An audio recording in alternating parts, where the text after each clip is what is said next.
Shalom, kekasih Tuhan, selamat berjumpa kembali di dalam acara Saat Teduh pada pagi hari ini. Mari kita awali dengan doa. Bapa di dalam surga, kami mengucap syukur kepadamu oleh karena kemurahan dan kebaikan-Mu. Kami pada pagi hari ini boleh bersaat teduh di hadapan-Mu. Urapi kami dengan kuasa Roh Kudus-Mu.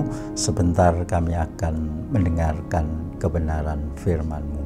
Terpujilah nama-Mu. Haleluya. Amin. Kekasih Tuhan, mari kita bersama-sama membuka firman Tuhan dari Pengkhotbah pasal yang ke-7 ayat yang ke-9. Firman Tuhan berbunyi sebagai berikut.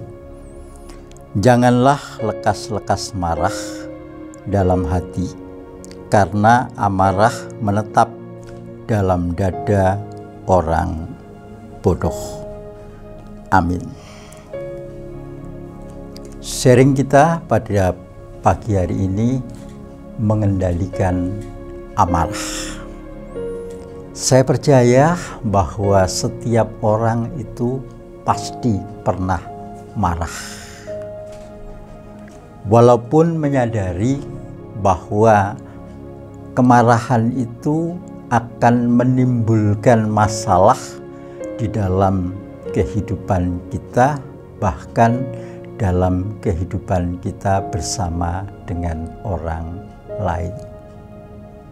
Untuk itu kita perlu untuk mengendalikan amarah itu supaya tidak menimbulkan sesuatu yang merugikan terhadap diri kita sendiri maupun terhadap orang lain. Kekasih Tuhan, amarah itu kadang memang baik dan perlu. Suatu contoh, seorang guru harus memarahi muridnya karena muridnya tidak mau mengerjakan segala tugas yang diberikan kepadanya. Seorang pimpinan perusahaan harus marah kepada karyawannya apabila karyawannya itu tidak mau melakukan pekerjaan itu dengan baik. Kekasih Tuhan yang berbahagia dimanapun juga berada. Kemarahan yang sifatnya positif itu masih bisa membangun orang lain untuk menjadi baik.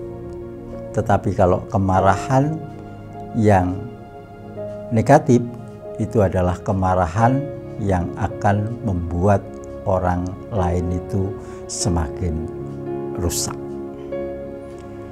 Di dalam Alkitab pun juga Tuhan Yesus memberikan contoh dan teladan yang baik, di mana Tuhan Yesus juga pernah marah.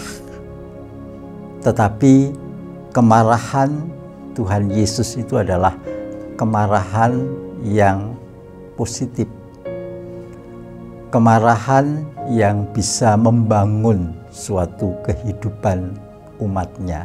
Tatkala bait Allah itu digunakan oleh umatnya untuk hal-hal yang kurang benar, maka Tuhan Yesus pun marah.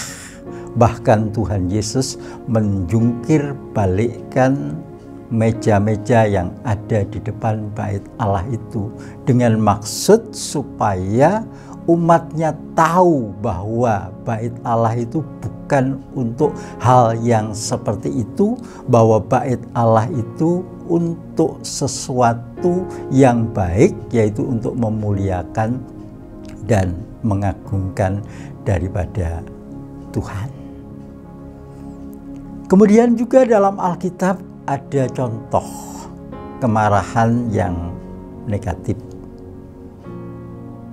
seperti kemarahan yang dilakukan oleh Ahab, Raja Israel, kepada Nabot, di mana Nabot tidak mau menyerahkan kebun anggurnya.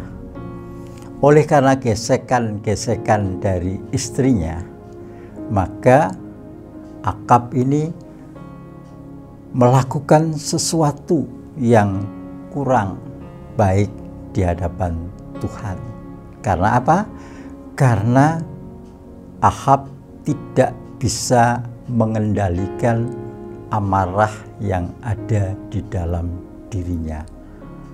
Orang yang tidak bisa mengendalikan amarah, maka amarah itu akan menimbulkan dosa. Ternyata Ahab pun punya rencana yang jahat. Oleh karena kemarahan yang tidak dapat dikendalikan itu, dia berusaha untuk membunuh Nabot. Kekasih Tuhan, inilah contoh-contoh yang perlu kita perhatikan di dalam kehidupan kita sebagai orang percaya. Walaupun kita ini suatu saat juga marah, tetapi firman Tuhan mengajarkan kepada kita supaya kita bisa mengendalikan amarah kita itu. Supaya amarah kita ini tidak menimbulkan sesuatu yang merugikan terhadap diri sendiri, bahkan merugikan bagi orang lain. Bagaimana supaya kita bisa mengendalikan amarah yang ada di dalam kehidupan kita? Maka kita harus mendekatkan diri kepada Tuhan, ingat kepada Tuhan. Di saat kita ingat kepada Tuhan, maka amarah yang timbul di dalam kehidupan kita ini pasti akan dapat kita kendalikan. Demikian kekasih Tuhan, firman Tuhan pada pagi hari ini kiranya bisa menjadi berkat bagi kita semua. Kiranya damai sejahtera daripada Allah Bapa, Tuhan kita Yesus Kristus, dan persekutuan Roh Kudus akan menyertai kita sekalian saat ini sampai selama-lamanya. Amin.